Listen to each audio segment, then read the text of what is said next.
বলি আলাইহিস সালাম, আপনি শুধু বললেন যিশু। আমি পারি না, আমাকে বলতে হবে আলাইহিস সালাম যদি ইসলামের প্রতিনিধিত্ব করি। যদি আমি এই আলাইহিস সালাম শব্দটা না বলি, আমাকে বের করে দেওয়া হবে।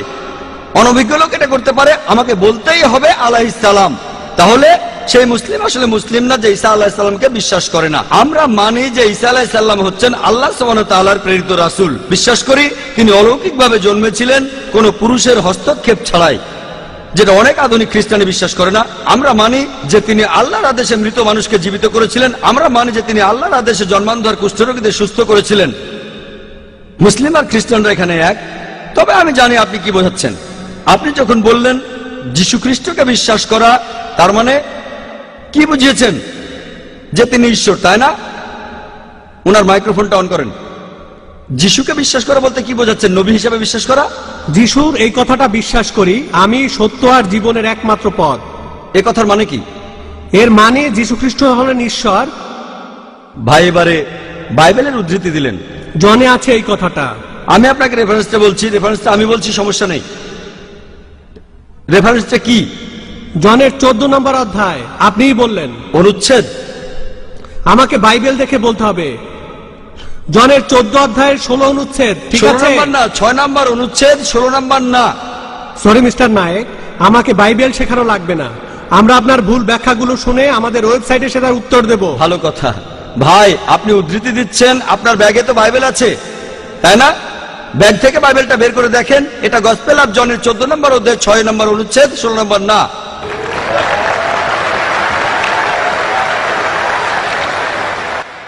আর আপনি বললেন ঈসা মসীহ আলাইহিস সালাম, তিনি বলেছেন যে তিনি ছিলেন ঈশ্বর।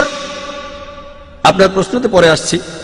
প্রশ্নের উত্তরটা দেওয়ার আগে আমি একটা কথা বলে নিই। আমি বাইবেল পড়েছি, গোটা বাইবেলের মধ্যে পরিষ্কার ভাবে বলা এমন একটা কথাও নেই যেখানে যিশু বা ঈসা আলাইহিস সালাম নিজে বলেছেন আমি ঈশ্বর আর আমার উপাসনা করো।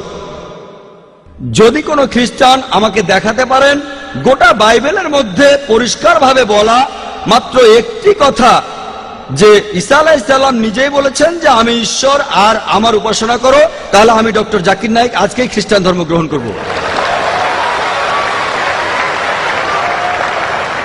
আমি অন্য মুসলিম ভাইদের পক্ষ থেকে এই কথা বলছি না। আমি আমার মাথাটা তরবারির তলে রাখছি। আমি বিভিন্ন ধর্মের উপর একজন ছাত্র।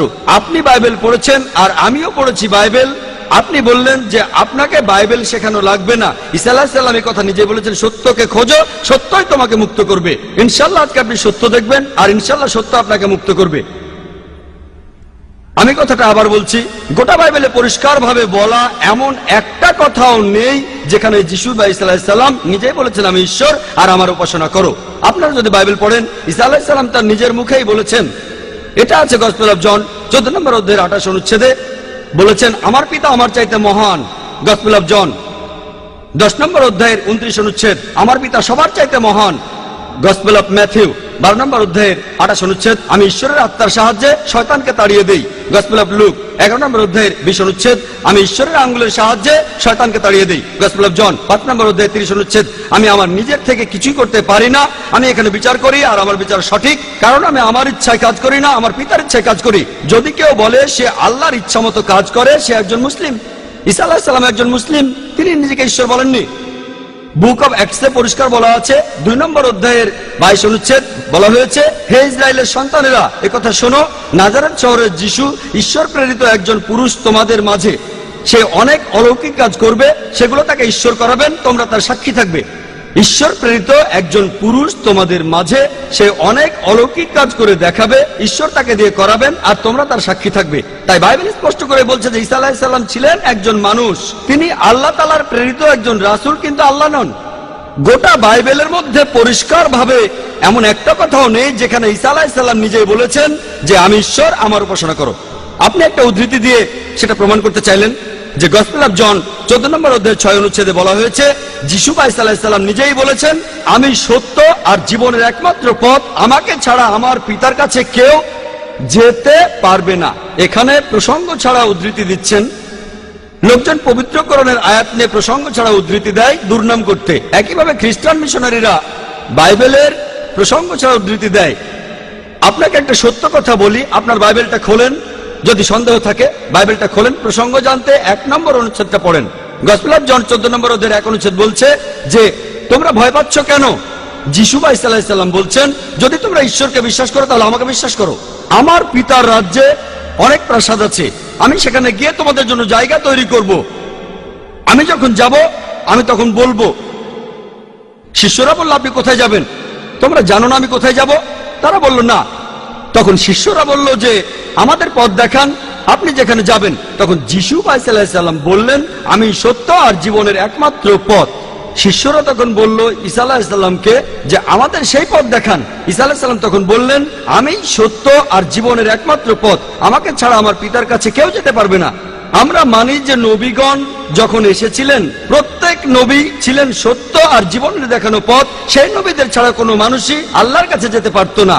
আর যীশু খ্রিস্টের সময়ে আমি বাইবেলের কথা মানছি, যিশু আলাইহিস সালাম তিনি ছিলেন সত্য আর জীবনের একমাত্র পথ। যীশু খ্রিস্টের শিক্ষা ছাড়া কোনো মানুষই তখন আল্লাহর কাছে যেতে পারতো না।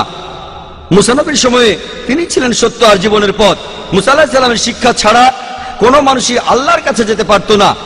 এখন দেখেন, ঈসা আলাইহিস সালাম নিজেই বলেছেন, আমি তোমাদের অনেক কথা বলতে চাই। শিষ্যদের বলছেন, এটা আছে গসপেল অফ জন 16 নম্বর অধ্যায়ের 12 থেকে 14 অনুচ্ছেদে, আমি তোমাদের অনেক কথা বলতে চাই, কিন্তু তোমরা সেগুলো এখন বুঝবে না, কারণ যখন সেই সত্যের আত্মা আসবে সে তোমাদের সত্যের পথে নিয়ে যাবে। সে তার নিজের কথা বলবে না, যা শুনবে সে কথাই বলবে। সে তোমাদের ভবিষ্যতের কথা বলবে, আমাকে মহিমান্বিত করবে। আর এখন দেখবেন, ভালো করে দেখবেন যে নবীজি মুহাম্মদ সাল্লাল্লাহু আলাইহি সাল্লাম তিনি সত্য আর জীবনের একমাত্র পথ। মুহাম্মদ সাল্লাল্লাহু আলাইহি সাল্লাম যা শিখিয়েছেন সেগুলো ছাড়া কেউ আল্লাহর কাছে যেতে পারবে না। আর মুহাম্মদ সাল্লাল্লাহু আলাইহি সাল্লাম ছিলেন সর্বশেষ আর চূড়ান্ত নবী। এখনকার দিনে দেখবেন, হোক সেই লোক বাস করছে আমেরিকায়, কানাডায়, ইংল্যান্ডে, ইন্ডিয়ায়, সৌদি আরবে, পৃথিবীর যেখানেই থাকুক, এখনকার দিনে সবার জন্য মুহাম্মদ সাল্লাল্লাহু আলাইহি সাল্লাম তিনি হলেন পথ, সত্য আর জীবনের। মুহাম্মদ সাল্লাল্লাহু আলাইহি সাল্লাম যা শিখিয়েছেন সেগুলো ছাড়া কেউ আল্লাহর কাছে যেতে পারবে না। আর প্রায় সব ধর্মগ্রন্থ এরকম কথা বলছে, এমনকি বাইবেলও। আশা করি আপনি সত্যটা জানতে পেরেছেন, আর ইনশাআল্লাহ আপনি সত্যের কাছে এসেছেন। সত্য আপনাকে মুক্ত করবে।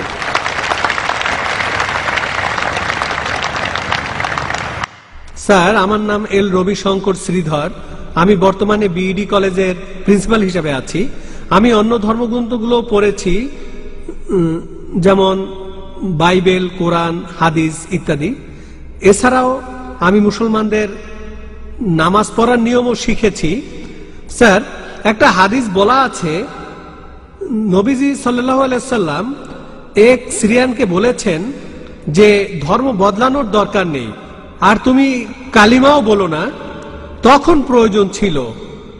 তবে এখন দেখি যে পৃথিবী অনেক বদলে গেছে, আমাদের সামাজিক অবস্থান বদলেছে, এছাড়া আমাদের সমাজও বদলেছে। আর একটা ব্যাপার জানতে চাচ্ছি, এমন কি কোনো রকম ছাড় দেয়া আছে যদি কেউ ইসলাম পালন করতে চায়? আমরা জানি ইসলাম ধর্মের কিছু ব্যাপার ফিজিক্সের মাধ্যমে প্রমাণ করেছেন বিজ্ঞানী ক্যাপরা আর স্টিফেন হকিং, যেমন সময় আর বিশ্বজগৎ কিভাবে সৃষ্টি হলো। এখন আয়নাল হক, আমি খোদা, এই টাইপের ধারণার কোন স্থান আছে? 5 ওয়াক্ত নামাজ পড়লাম, ধর্ম মানলাম, এরপর আমরা অন্য সময় কি বলতে পারি যে আয়নাল হক? এটা কি মানতে পারি? আর ভাই প্লিজ একবারে একটা প্রশ্ন করেন, হাতে সময় কম, এই প্রশ্নটার উত্তর দেই। প্রশ্ন করার জন্য অনেকে দাঁড়িয়ে আছেন। ভাই আপনি প্রশ্ন করলেন যে তিনি একটা হাদিস জানেন যেখানে নবীজি এক সিরিয়ানকে তার ধর্ম বদলাতে বারণ করলেন। বলেন। যে তুমি বলবে না লা ইলাহা ইল্লাল্লাহ, বাজারের মধ্যে তাকে মারা হতো। ভাই আপনি বললেন যে নবীজি এক লোককে বাজারের মধ্যে লা ইলাহা ইল্লাল্লাহ বলতে বারণ করেছেন, না হলে তাকে মারা হতো। আমি জানি না আপনি কোন হাদিসের কথা বলছেন। একটা হাদিস বলছে জোরে আল্লাহু আকবার বলো না, লা ইলাহা ইল্লাল্লাহ না। এটা বলা হয়েছিল কারণ যুদ্ধের সময় তারা লুকিয়ে আছে আর শত্রু আসছে, তখন জোরে আল্লাহু আকবার বলো না, কারণ তাহলে শত্রুরা টের পেয়ে যাবে। বাজারের মধ্যে না, যুদ্ধের ময়দানে। আরেকটা হাদিস বলছে জোরে বলো যাতে অন্যান্য মুসলিমরা উৎসাহিত হয়, তাই পরিস্থিতির উপর নির্ভর করে। নবীজি একবার বলেছেন যুদ্ধের ময়দানে বলো আল্লাহু আকবার, এতে মুসলিমদের সাহস বাড়বে। কিন্তু অন্য সময়ে যখন লুকিয়ে আছেন তখন জোরে বললে শত্রুরা টের পাবে। তাই এক এক পরিস্থিতিতে এক এক রকম কাজ।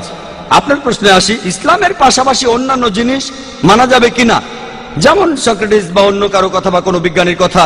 এছাড়াও আনাল হক, ইসলামের পাশাপাশি অন্য বিষয়ের ব্যাপারে বলি, যদি সেগুলো কোরআন আর হাদিসের বিরুদ্ধে না যায় কোনো সমস্যা নেই। যদি সেটা কোরআন আর হাদিসের সাথে মিলে যায় সেটা আমাদের মানতে হবে।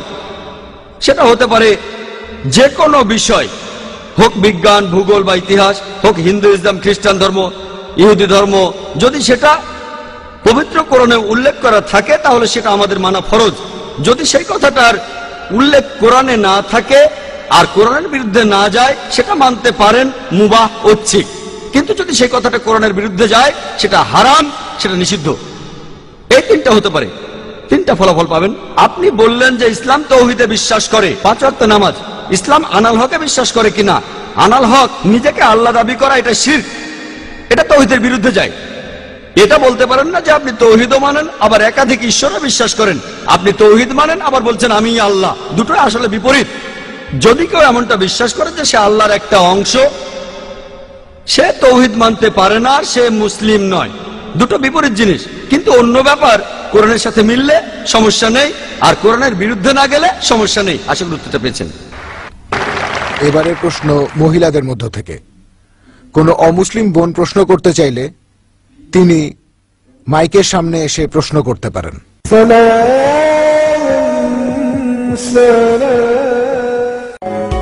বাবা, ইউ আর রিয়েলি গ্রেট। তোমার সিদ্ধান্তই সঠিক। সন্তানকে আইআইইউসি ঢাকা ক্যাম্পাসে ভর্তি করে আমি নিশ্চিন্ত। আপনার সোনামণির জন্য মাল্টিমিডিয়া পিসির আরও উপহার, সহজ কোরআন শিক্ষা, মাতৃভাষায় কোরআন শিক্ষা, সহজ উপায়ে নামাজ শিখি, সহজ উপায়ে পড়তে শিখি, আনন্দের মাঝে পড়া শিখি, ছোট্ট মনিদের ইংরেজি শিক্ষা ও আকর্ষণীয় ডাবিংকৃত কার্টুন অনাথ শিশু সিম্বার গল্প।